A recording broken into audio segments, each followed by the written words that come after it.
গর্ভাবস্থায় প্রতিটি নারীর জীবনে অন্যতম সুন্দর একটি অনুভূতি, কিন্তু এই সুন্দর জার্নিতে প্রায় প্রতিটি গর্ভবতী মাকে একটি সাধারণ সমস্যার মুখোমুখি হতে হয়। তা হলো কোমর ব্যথা, পিঠে ব্যথা এবং পায়ে টান ধরা বা তীব্র ব্যথা।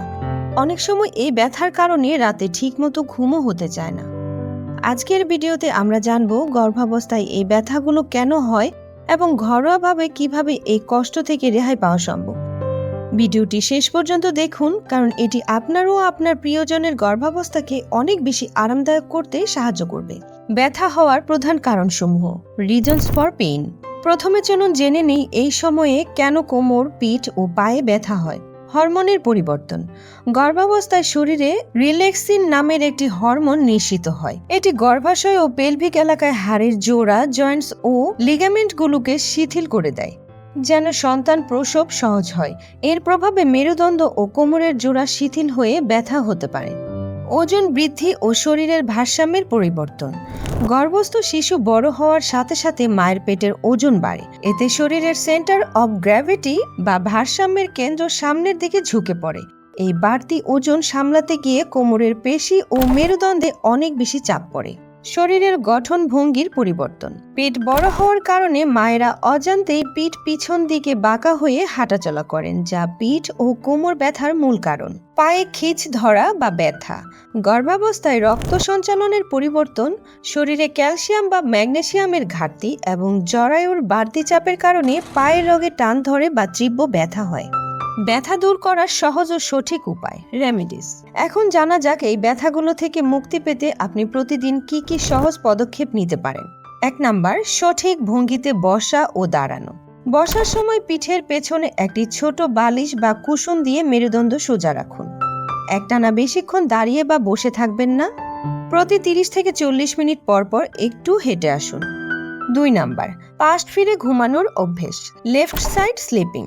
গর্ভাবস্থায় সোজা হয়ে না শুয়ে বাঁ পাশে ফিরে ঘুমানোর অভ্যেস করুন। 2 হাঁটুর মাঝখানে এবং পেটের নিচে একটি করে বালিশ দিয়ে ঘুমালে কোমর ও পিঠের চাপ অনেকটা কমে যায়। 3 নাম্বার, হালকা ছেঁক বা সেঁক নেওয়া। ব্যথার জায়গায় হালকা গরম পানির ব্যাগ বা তোয়ালে গরম করে সেঁক নিতে পারেন। এটি পেশির টান শিথিল করতে সাহায্য করে। মনে রাখবেন, পেটে কখনো গরম সেঁক দেবেন না। 4 নাম্বার, সঠিক জুতো নির্বাচন। গর্ভাবস্থায় হিল জুতো একদম এড়িয়ে চলুন। নরম, ফ্ল্যাট এবং আরামদায়ক জুতো ব্যবহার করুন। 5 নাম্বার, পুষ্টিকর খাবার ও প্রচুর পানি পান। ডাক্তারের পরামর্শ অনুযায়ী নিয়মিত ক্যালসিয়াম ও ভিটামিন ডি যুক্ত খাবার বা সাপ্লিমেন্ট গ্রহণ করুন। শরীরে পানির অভাব হলেও পায়ে টান ধরতে পারে, তাই সারাদিনে পর্যাপ্ত পানি পান করুন। 6 নাম্বার, হালকা স্ট্রেচিং ও হাঁটাহাঁটি। প্রতিদিন নিয়ম করে 15 থেকে 20 মিনিট সমতল জায়গায় হালকা হাঁটাহাঁটি করুন। এটি শরীরের রক্ত সঞ্চালন বৃদ্ধি করে, ব্যথা কমাতে দারুণ কার্যকরী। কখন ডাক্তারের কাছে যাবেন? Going to see a doctor.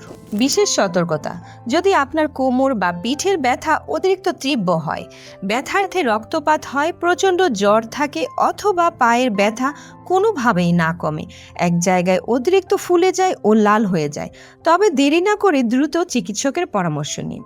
মাতৃত্বের এই বিশেষ জার্নিতে আপনার একটু যত্ন ও সঠিক সচেতনতাই পারে আপনাকে সুস্থ ও দুশ্চিন্তা মুক্ত রাখতে। আশা করি আজকের তথ্যগুলো গর্ভবতী মায়েদের জন্য অনেক উপকারে আসবে। ভিডিওটি ভালো লাগলে অবশ্যই একটি লাইক দিন এবং আপনার পরিবার ও বন্ধুদের সাথে শেয়ার করুন।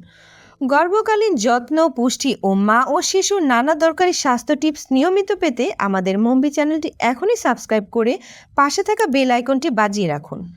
সবাই ভালো থাকুন, সুস্থ থাকুন। ধন্যবাদ।